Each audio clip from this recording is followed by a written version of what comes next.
Hey guys, and welcome to another reaction video. And yeah, I completely forgot that there isn't gonna be a MLP episode today. I really thought there was. I already recorded another video, like I usually do, because I live in Germany and the MLP episodes, the new ones, come out pretty late. Well, when they are uploaded, it's pretty late here at least, so yeah, and that's why I usually upload the second video that the video that I'm gonna upload second before I record the MLP episode, so I don't have to do it afterwards because it's, like I said, it's then pretty late. But I completely forgot that there isn't gonna be an episode this week. I heard it somewhere like at the very beginning of the week and already forgot. Yeah, I've already I'm actually started watching Attack on Titan this week. Attack on Titan. Yeah, pretty cool. I really like it. But it's a little more violent than what I'm used to watch. Like, I don't watch a lot of anime. In fact, there was one anime that I really watched a lot. It was Naruto, and I stopped watching that one a long time ago. And ever since then, I think I've really just watched YouTube videos. Well, maybe back then I still watched a lot of TV, but like not anime. And at one point I started pretty much only watching YouTube videos, and they're usually not that brutal.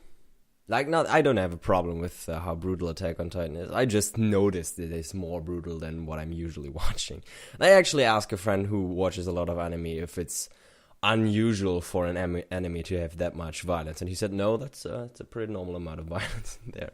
So, yeah, but a cool series. Really, I really like it. So, but yeah, I thought MLP would be a nice change for this. But, well, that's not gonna happen. So I guess I'm continuing with the Silver-Quill reviews. It's Castlemania. After the fact, Castlemania. I did not get this pun. Yeah.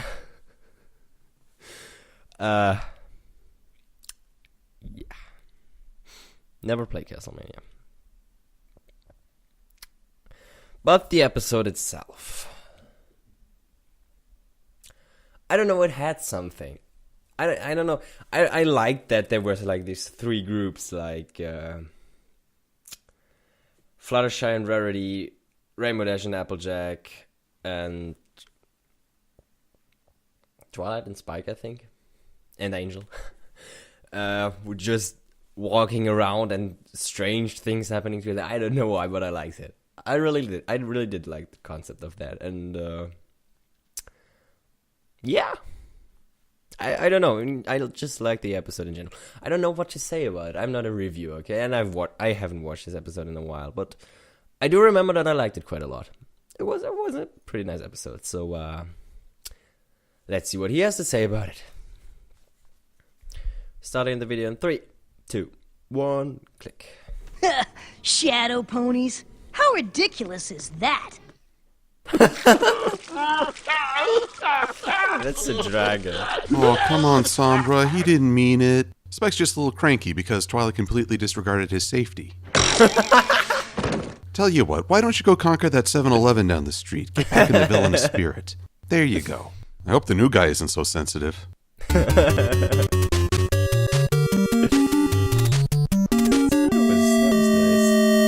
So we return to the ruins of the Royal Sisters, only this time it's a slice of... Hey, you mind? It's a slice of life episode, my favorite kind. But what's this? More talk of continuity? Twilight looking for clues to the mysterious sprouting box? A mysterious dark figure? Are we actually looking at a season-long arc, complete with a recurring villain? Well, heck if I know, I'm not on the writing staff. What I do know is that when anyone says this show could only appeal to little girls, I will point at this episode title and laugh. I'll also sum up Castlemania with one word: hijinks.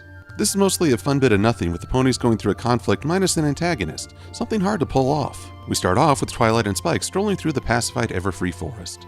Everfree sure has lost its teeth over the seasons. For a place filled with dangers from which no pony has ever returned, the residents of Ponyville seem to stroll in and out without problem. Might as well install a rotating door. Twilight's mission: find out information on this mysterious box that's giving her premonitions. But something tells tells me that opening it is pretty important.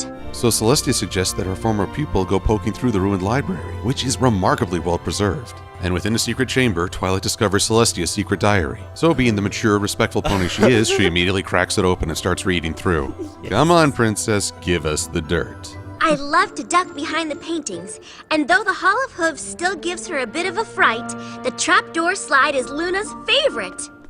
Celestia, you need to get out more. Maybe go hang with Pinky. Okay, maybe go hang with Applejack and Rainbow Dash. Bees, my god.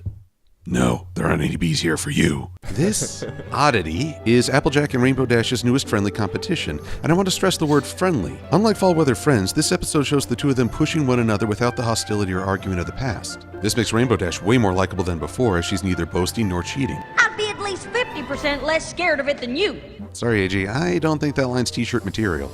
It was fun to see them descend deeper into the ruins and go even further into flat-out hysteria. Plus, they gave us a view of full-body equestrian armor. How awesome would Celestia stormtroopers look if they wore these bad boys? Of course, the noise could be an issue. In the end, it must be you and you alone. Don't mind us, princess. We're just unmooring the troll.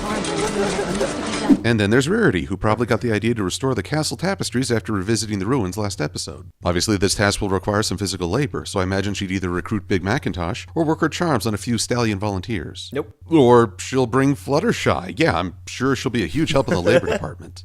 And they brought...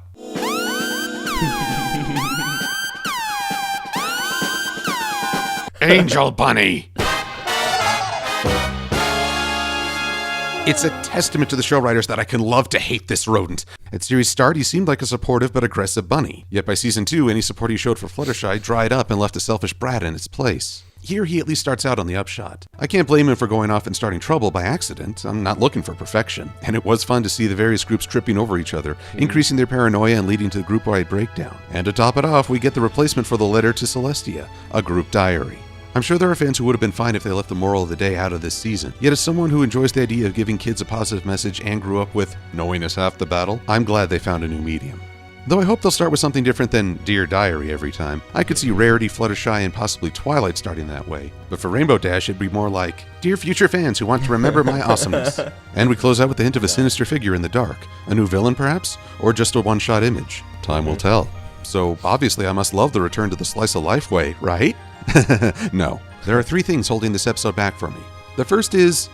not you. The biggest thing is an undercurrent of obsession running through this episode. It starts out innocent enough with Twilight delighting in a new trove of knowledge. Yet as night falls and Spike begins to feel insecure, Twilight dismisses his fears with very little support. I didn't comment on Spike in my previous videos, which is unfair. He is incredibly devoted to Twilight, with one notable exception, and that devotion is one of his most endearing traits. I really see him as Twilight's little brother. I would have loved it if she had just set the books aside for a moment and assured him that he was safe and that she wouldn't let anything happen to him. He's a baby dragon after all. He could use some assurance. Plus, being afraid of staying in the Everfree Forest at night in a ruined and crumbling castle really isn't an unfounded fear. Far worse, however, is Rarity. While Twilight is fixated on her books, Rarity is so wrapped up in her project that she doesn't register that a friend got hurt. Rarity won me over and suited for success because she used her fashion talents, an art form I don't follow myself, to do something nice for her friends. Here, she's pursuing her art at the expense of her friends. Now, I'm not saying that this shouldn't have been a factor. These are character flaws that make the ponies dynamic, and I enjoy seeing them learn and grow from their mistakes. The problem lies in that none of these issues are ever addressed. All it would have taken was for Rarity to say, I'm terribly sorry, dear. The castle will be here tomorrow. Let's come back with some stronger horsepower and try again.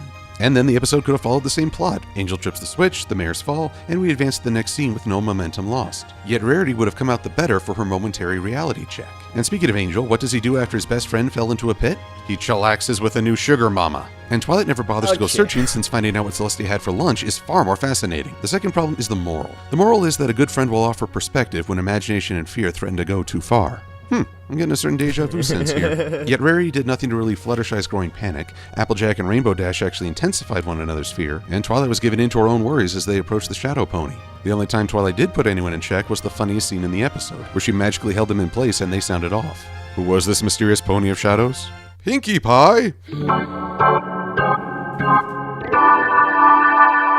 Yeah, that plot twist was visible from space. Yeah. But it's all in good fun, and it makes sense for Pinky to sit out most of the episode. None of her friends would have been scared if she'd been around to lighten the mood. Nope. And last, but most annoying, because they won't wait their frickin' turn, are the star spiders. This is an element known as Chekhov's gun. No, not that Chekhov. No, he didn't get to fire a gun. I'm talking about playwright Anton Chekhov, who said that if you introduce a gun hanging on the wall in the first act of a play, it better go off in the second or third act. In other words, its presence should demonstrate foreshadowing. Fluttershy names the star spiders, and Spike sees several scurrying about. And yet somehow they've had more screen time in my review than they have in the actual episode. What happened to these things? What purpose did they serve? Maybe they'll come into play later. I mean, this continuity thing seems like it's going to be a constant. And yet right now, these annoying astrological arachnids are just a red herring. And given that the Everfree Forest has some pretty amazing creatures for us to enjoy, I'd hate to see these little guys amount to nothing. Though right now, I wouldn't shed any tears if a rolled-up newspaper came into play. Now scram! So what did I think of Season 4's first normal episode? Whoa, hey! It's a lighthearted episode, and I want to credit the new writer. Josh Haber danced the line between quirks and flanderization nicely, yet the unaddressed character flaws and the pony's obliviousness to situations kept me from enjoying the silliness. It's frustrating because I think a few changed lines could have smoothed everything out. In the end, it's not a bad episode, yet I can't say it's one of the greats. Unfortunately, this will be the last episode I review because I'm about to frickin' die! What the? Sombra, you saved me! And you're a night shift manager now? That means you get to be a tyrannical despot and collect a paycheck. Good for you! Hey, could you get me down? I have to pee.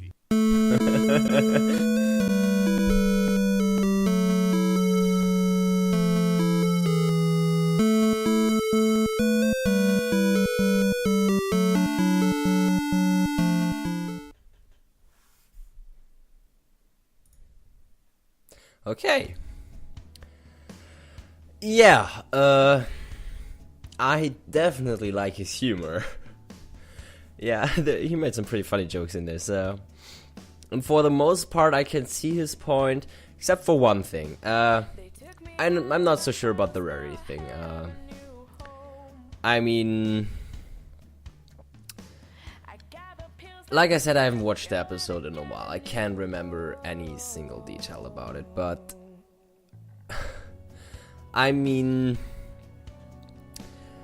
was there actually a good reason to leave for them, for Rarity and Fluttershy? She, like, when Fluttershy got hurt, she said, "Ooh, my bad, that thing is obviously too big for you, so let's find a smaller one." And maybe with smaller one, she actually meant something that Fluttershy could get off the wall with no problem and could help her carry to the boutique without a problem, and they could have done that in like 2 hours if that would have been the case. If that is what Rarity wanted to do in that episode, then they really didn't have a reason to leave, and I don't think there was a reason to criticize her. The problem is that is just yeah, we don't know because the episode didn't go that way. So I'm not so sure about the Rarity thing. I think he's being a little bit harsh on her. I mean, it's one thing that I completely disagree. Like, he said that she didn't notice that Fluttershy got hurt. She didn't get hurt that much. I mean, she seemed fine to me, mostly, and I think Rarity pretty much did notice it. But so yeah, not so sure about that one. I can see where it's coming from. I'm just not so sure about it. The Twilight thing, I kind of agree. Yeah, I never thought about it, but I think he's right. Could have done it a little bit better. I still like the episode. Still do, and I still like his video. This was just the one thing that kind of just where I disagree a little bit. So at least it's my opinion. So if you think he's completely right, then that's fine too. I'm not so sure. But yeah. Other than that, really like his humor, and except for the Rarity part, I think I either agree or at least can see where he's coming from. I don't know where he got the idea that the spider would come in hand. I mean, sure that the Chekhov thing, gun in the first act, better fire off in the second act. For some things, sure, but a spider, I think there was just more of I don't know. to show how Spike doesn't like being there. I mean, okay, season 4 and season 5 are over by now, so now I know it. He couldn't know, but I didn't have the idea back then. But like I said, I'm not a reviewer. Maybe I'm just not good at reviewing. So, yeah, but that's pretty much everything I have to say. So, I'll just end the episode here. Say I hope you like this little commentary. And I hope to see you next time. Bye.